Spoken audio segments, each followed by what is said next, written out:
네, 안녕하십니까. 방금 소개받은 이화여자대학교 오성택입니다. 그러면 지금부터 제4회 식품의약품 안전 열린 포럼 2부를 시작하도록 하겠습니다.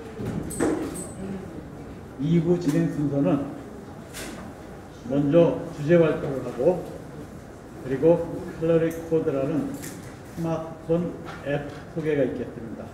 시각교육이고요. 그리고 질문을 하실 자유 토론 시간, 이 시간이 그렇게 길진 않을 것 같은 생각은 듭니다만 현재 질문을 받을 수 있도록 준비를 하도록 하겠습니다. 그럼 먼저 주제 발표를 하겠습니다. 주제 발표를 하실 연사님을 먼저 소개해 드리겠습니다. 발표 주제는 적색육, 가공육 섭취 실패 및 조사 결과 적정 섭취 방법 안내로 발표해 주시겠습니다.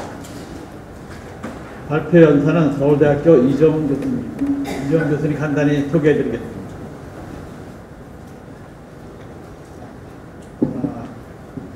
이정훈 교수님은 서울대학교 식품영양학과를 졸업하고 하버드대학에서 영양역학으로 석사 및 박사학위를 취득하셨습니다. 2005년부터 2010년까지 하버드 의대에서 박사 후 연수 과정을 거쳤고, 그리고 2010년 3월부터 2016년 8월까지 숙명여대학교 교수를 역임하셨습니다. 그리고 2016년 9월부터 현재까지 서울대학교 식품영양학과 교수로 재직하고 계십니다. 오늘 발표 하실 주제가 영양역학 부분이어서 여기 교수님은 식이와 암과의 관련성 국내 영양역학 연구진에서 많은 연구 성과를 발표하시고 계십니다. 오늘 발표 제목은 적색육, 가공육 섭취 실패 및 적정 섭취 방법입니다. 우리 이정 교수님을 큰 박수로 모시겠습니다.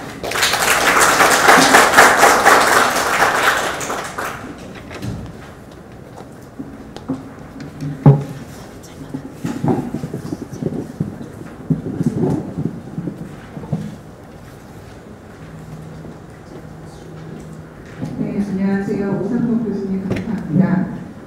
또한 제4회 식품의약품 안전연린 포럼에 초청해 주셔서 감사합니다. 소개받은 서울대학교 식품영양학과 이정훈입니다. 제가 오늘 발표드릴 내용은요, 우선 적색육 섭취, 적색육 가공육 섭취량에 대해서 말씀을 드리고, 그리고 가이드라인, 우리나라 식생활 가이드라인을 좀 소개해 드리려고 합니다.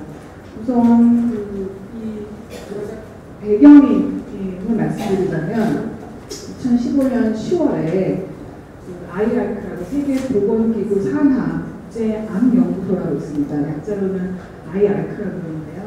거기서 이제 적색육은 이제 그룹 2A로, 가공육은 그룹 1으로, 그래서 이제 가공육은 암을 유발한다고 하고 적색육은 이제 가능성이 있다라고 이제 발표를 했습니다.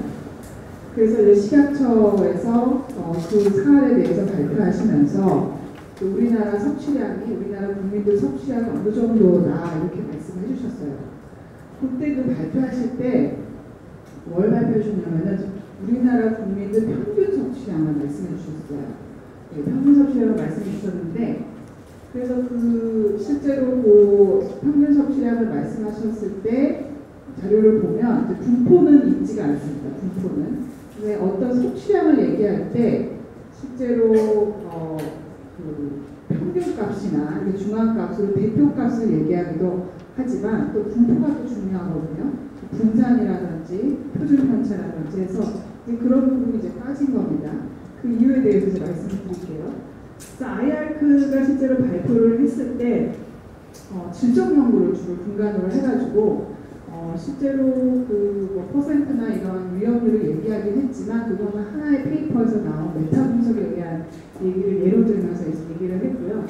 그리고 그러면 거기서는 가이드라인을 줬냐? 그렇지 않습니다. 그걸 잘 읽어보면 각자 국가마다 상황을 고려해서 정책 마련에 활용해라 이렇게 돼 있어요. 우리는 가이드라인 주지 않는다 이렇게 이제 얘기를 했어요. 하지만 이제 그룹 1, 그다음에 그룹 2에 이제 구분을 했다 이렇게 얘기를 하는 거죠. 그래서 이제 식약처에서는 이제 평균량을 아까 말씀드렸듯이 대표값으로 주셨는데 한계가 있었기 때문에 있는 자료를 가지고 활용하시면 한계가 있었기 때문에 이렇게 말씀하신 겁니다. 근데 사실 분포가 굉장히 중요합니다. 왜냐하면 우리나라 사람들은 평균을 이렇게 먹고 있다고 해라고 하는 거 플러스 그러면은 한 200g 이상 적색이나 100g 이상 먹는 사람들은 도대체 몇 명 정도 되지? 몇 프로 정도 되지? 굉장히 중요한 것입니다. 만약에 그 퍼센트가 높다면 그럼 나는 거기에 해당될까? 이제 국민들은 그런 생각을 하게 되는 거죠. 100g 이상 먹는 사람, 200g 이상 먹는 사람이 몇 프로다? 발표를 해주시면 그러면 나는 이제 꽤 높은데 생각보다 그러시면서 이제 나는 과연 내가 그 퍼센트에 포함이 될까 하는 생각을 하시게 되잖아요. 근데 평균을 딱 주시면 그냥 우리나라 평균인가 보다 이런 또 생각이 들어서 사실 분포가 굉장히 중요한데 그 당시 때 이제 식약처나 우리나라 전체적으로 가지고 있던 자료는 사실 좀 한계가 있었습니다. 그래가지고 이제 1일 섭취량만 있다든지 아니면 식사 섭취 빈도조사지가 있었는데 식사 섭취 빈도조사지도 실제로 항목에 묶여 있어서 하나하나 살펴보기가 좀 디테일하게 살펴보기가 자세히 살펴보기가 좀 어렵고 또 1일치는 대답을 이제 그 전날 먹은 거를 한 거라서 실제로는 일상 섭취량이 되기가 어려웠습니다. 일상 섭취량. 그래서 이제 분포를 산출하기가 어려웠던 겁니다. 일상 섭취량이라는 게 굉장히 중요한데요. 그냥 제가 삼겹살을 어제 어떻게 먹었는지 얘기했는데 안 먹었을 수도 있고 먹었을 수도 있고 적게 먹었을 수도 있고 많이 먹었을 수도 있습니다. 근데 이제 매일매일 좀 다르잖아요. 근데 사실 제가 삼겹살을 먹는 평균 그람은 어떤 추록값은 있습니다. 진값은 있는데요. 근데 이제 저 스스로도 삼겹살을 먹기도 하고 안 먹기도 하고 매일매일 그 변이가 있어요. 그걸 개인의 변이라고 하거든요. 그래서 개인의 변이를 가지고 있을 수밖에 없기 때문에 식품, 영양소 모두 그렇습니다. 먹는 건 다 가지고 있어요. 그것을 파악해가지고 다시 산출하는 것이 중요했습니다. 그래서 실제로 그 하루치만 이렇게 가지고 분포를 산출하게 되면은 약간 또 편향된, 바이어스된, 잘못된 결과를 얻게 되는 경우가 있는데 이렇게 평소 섭취나 일상 섭취량으로 산출을 하게 되면은 또 더 진값에 가까워지는 거죠.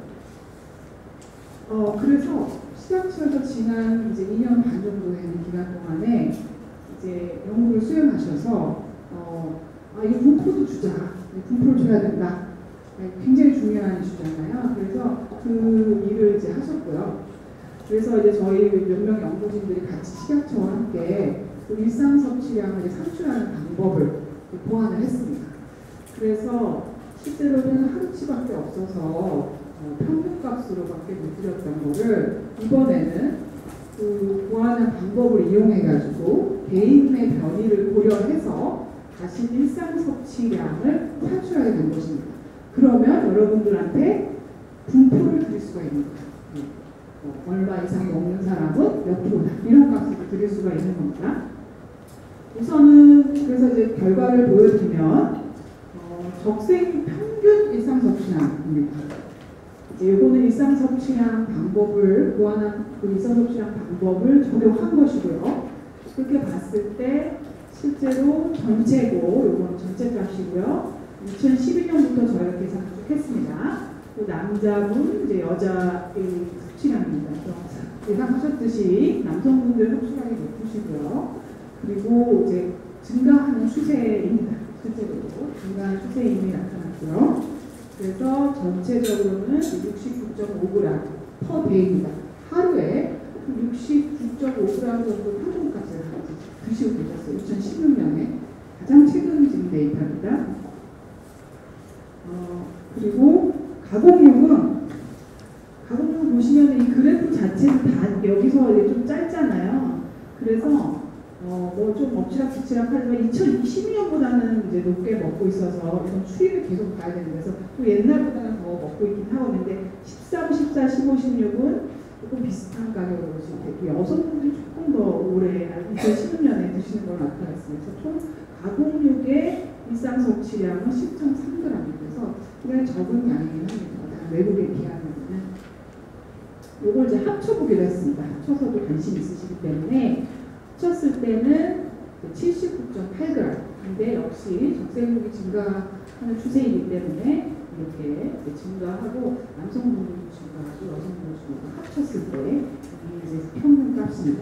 그럼 제가 말씀드렸듯이 이제는 또 이 분율이 궁금하실 겁니다. 이게 이제 새롭게 지난 2년 반 동안 준비하셔서 이제 발표가 가능한 수치가 됐거든요. 그래서 실제로는 그럼 100g 정도 이상 먹는 경우는 우리나라에 도대체 몇 프로가 그렇게 높고 있나 했더니 전체는 28.1%고 남성분들 총이 43.6%고 여성분들은 좀 적었습니다. 그래서 이제 국민들이 그럼 나는 혹시 이 43.6%에 포함되지 않을까라는 이제 생각을 하실 수가 있겠죠. 그리고 200g은 이제 IARC에서 굉장히 이제 고섭취물이다라고 한 그 섭취량입니다. 그래서 그랬을 때는 남성분들은 6.6%, 여성분들은 아주 적은 퍼센트로 드시고 계셨고요. 그리고 전체는 이제 3.2% 이렇게 200g 이상 드시고 있습니다. 적색까지 합쳐서. 그런데 나이대가 또 궁금하시잖아요. 나이대별로 우리 애가 혹시 많이 먹고 있는 거 아닌가? 그 혈기 왕성한 우리 아이들은 맞습니다. 20대에 확실히 가장 많이 먹고 있는 그룹이었습니다. 이 데이터를 해석을 해드리면은 조금 좀 복잡할 수도 있지만 우선 20대 딱 보면요. 뭔가 가장 소순 상황이잖아요. 그리고 이제 이게 섭취량인데 요게 지금 95%이라고 이렇게 얘기를 합니다. 그러면 요 값은 뭐냐면은 많이 먹는 사람들부터 적게 먹는 사람들을 쫙 100명을 이제 줄을 세웁니다. 줄을 세웠을 때 가장 많이 먹는 사람 5명쯤 5%. 그 5명 시작하는 값입니다. 그 5명 시작합니다. 그러니까 평균은 이분들 지금 더 높은 상황이시죠. 그러니까 239.2g 그거보다 많이 드시면 5%입니다. 그래서 그렇게 해석하시면 되고 요거 97.5%에 그거는 또 99%입니다.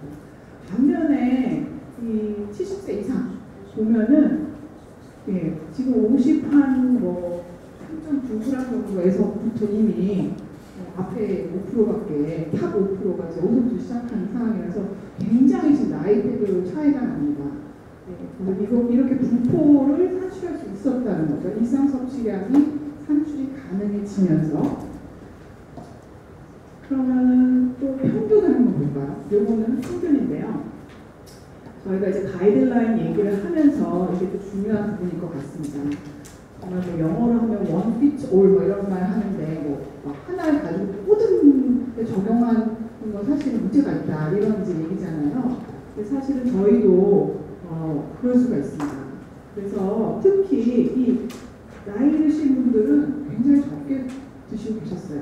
걱정을 너무 하시는 분들 중에 한 분들이신데 사실은 좀 섭취량이 훨씬 적었고 젊은 사람들 중에서 젊은 분들은 또 20대는 이제 평균 섭취량이 106.9g 정도 됐습니다. 그 다음에 30대가 아무래도 또 높으시고요. 그래서 나이대별로 이렇게 평균 섭취량이 또 다릅니다.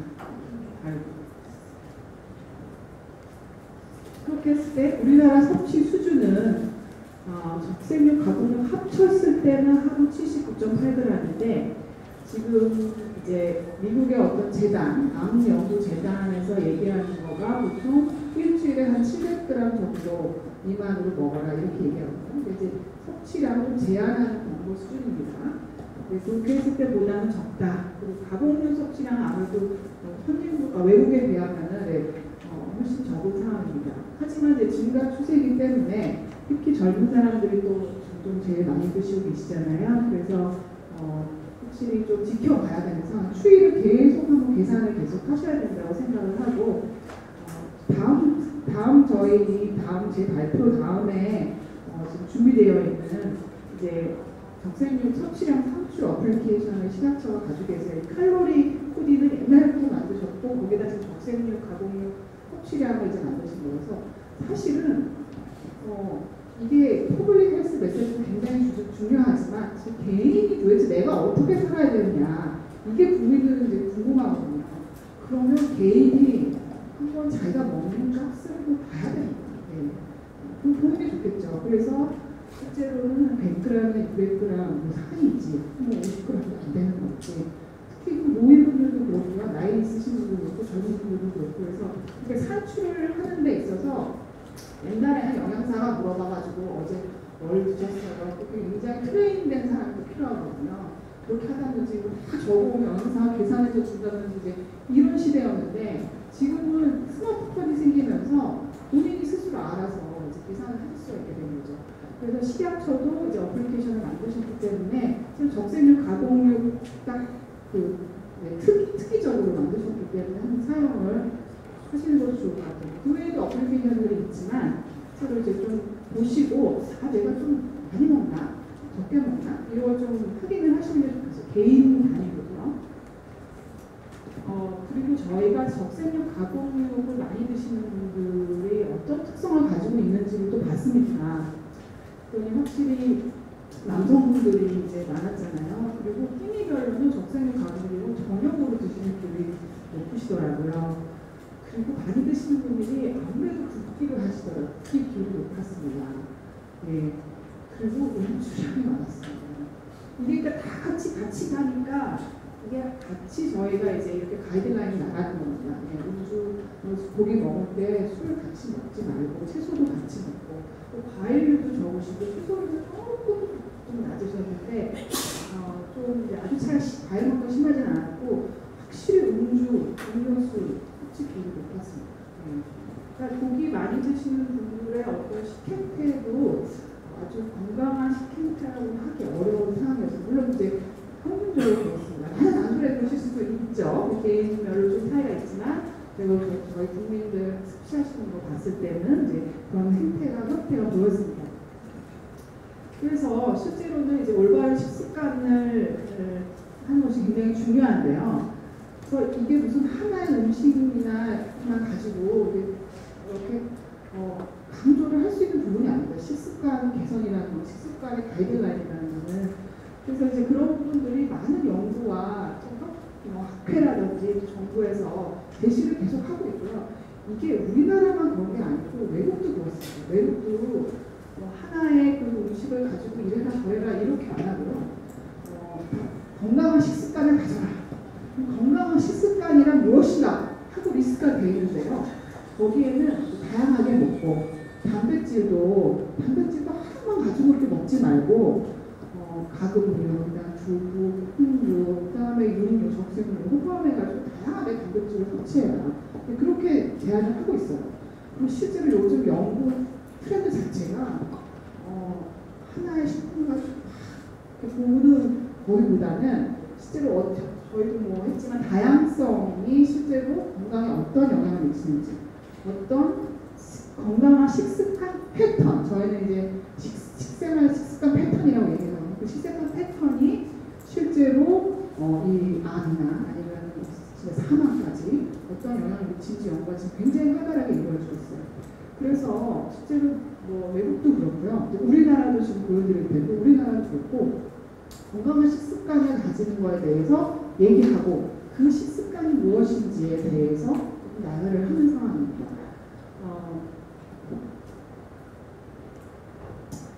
그래서 섭취 방법을 좀 말씀드리면은 이게 이제 적색육, 가공육이 나오다 보니까 이건 진짜 먹으면 안 된다. 이렇게 잘못 생각하시는 분들이 계세요. 근데 그 어플리케이션을 사용하시던지 뭐 영양사를 만나시던지 그래서 본인의 섭취량을 좀 알아보세요. 그리고 나서 내가 많이 먹는 그룹에 속하는 건지 좀 확인하신 후에 이제 본인의 식습관을 바꾸시는 게 좋겠습니다. 심지어 이제 좀 편차물리주로 섭취를 하고 계시는 나이 드신 분들의 경우에는 좀 불편을 할 수도 있고요. 실 영양소가 되게 중요한 영양소, 아연, 철분, 비타민, B, 단백질은 이제 필수 단백질 마늘노살이 이제 많이 더 들어가 있거든요. 식물성분에. 그래서 확실히 영양소의 중요한 공급원은 맞습니다. 그거는 진실이에요. 그래서 이걸 아예 끊고 이러시면은 사실은 그 베지테리안 있잖아요. 채식주의자 그런 분들은 굉장히 강조를 많이 합니다. 저 영양사나 영양학자들이 부족한 영양소가 지금 비타민 B군, 철분 이런 것들이 있으니까 그거를 메꿔야 되는데 그렇다고 이제 어떠한 다양한 이유로 종교정의나 다양한 이유로 채식주의자들이 계시거든요. 그러니까 그런 경우에는 이런 거를 먹어서 더 너가 영양소를 섭취 잘해야 된다 이런 얘기도 있고요.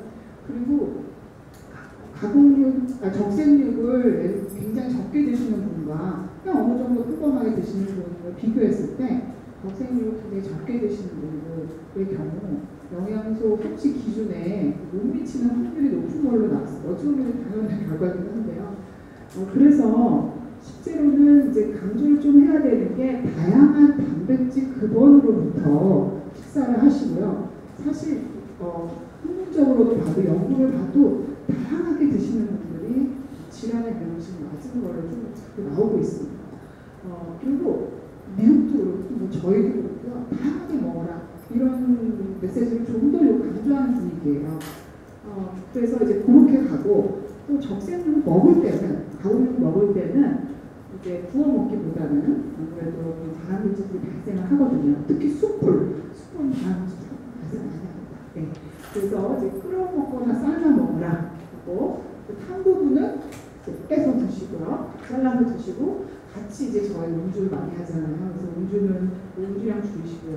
그 다음에 채소도 같이 드시고 그리고 너무 많이 섭취하거나 자주 섭취하거나 아무래도 그 평균 그램 올라가신 거 보면서 그걸 좀 확인을 하시면 좋겠고요. 지금 이제 가이드라인 자체가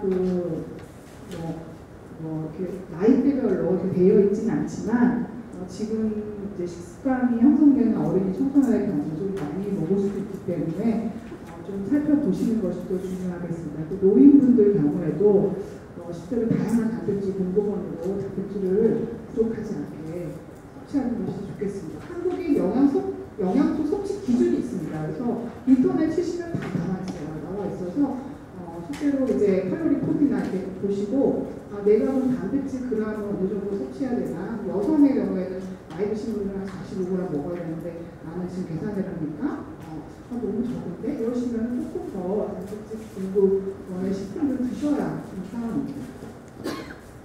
그래서 지금 이제 복지부랑 농식품부랑 식약처가 같이 함께 2016년에 만든 식생활 개선 가이드는 이렇게 다양한 식품 섭취자가 1번입니다. 네, 가장 중요하기 때문에 이게 많은 전문가들의 의견을 얻어서 이렇게 세 부처에서 같이 만든 거거든요. 그전에는 각각 있었는데요. 합치셨습니다. 그러면서 더욱더 이제 많은 걸 고려하셨겠죠. 다양한 식품 섭취자가 1등이고요. 그 다음에 이제 이렇게 아침밥, 다시, 그 다음에 달지하고 달달하고 이렇게 다른 막 드시지 말고 술자리 피하고 위생적으로 필요한 만큼 그 다음에 식재료를 잘 활용하고 그리고 이제 가족들과 함께 식사를 하자 이렇게 정신적인 부분도 사회 정신적인 부분도 이제 이렇게 말씀을 해주시고 있습니다. 저희가 이제 일상 섭취량을 산출하는 데 있어서 전문가분들이 함께 같이 연구를 하셨습니다. 그래서 삼성서울권의 김교환 교수님과 송여자대학교 연구소 두 분은 통계학자십니다. 그래서 이 일상 섭취량을 산출하는데 좀 큰 기여를 하셨고요. 또 김도우 교수님은 대학 김도우 교수님 이런 개인의 변이를 고정해서 이렇게 이성분을 산출하는 가장 우리나라에서 많은 연구를 하신 분입니다. 이혜진 박사님도 부산진에 계셔서 이런 정책 연구나 우리나라의 섭취량 연구를 많이 하신 분이어서 이렇게 저희가 전문가들을 모시고 일상 섭취량을 한 결과입니다. 네, 경청해 주셔서 감사합니다.